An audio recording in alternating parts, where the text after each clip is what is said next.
Football বিশ্বকাপের মাঠের লড়াইয়ের উন্মাদনা গ্যালারি থেকে ছড়িয়ে পড়ে বিশ্বজুড়ে। আর শিরোপাধারী আর্জেন্টিনায় সে উত্তাপ যেন আরো কয়েক গুণ বেশি। বিশ্বকাপকে ঘিরে সেখানে এখন চলছে স্টিকার অ্যালবাম থেকে শুরু করে জার্সি কেনাবেচার হিড়িক।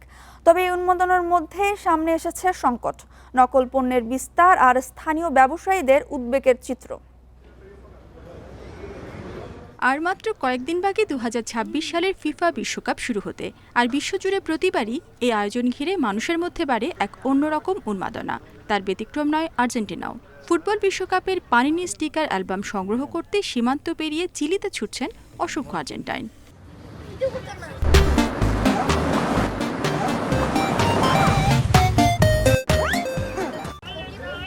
আর্জেন্টিনায় স্থানীয়ভাবে অ্যালবাম পাওয়া যাচ্ছে না বললেই চলে, ফলে অনেকে চিলিতে গিয়ে অ্যালবাম কিনে আনছেন।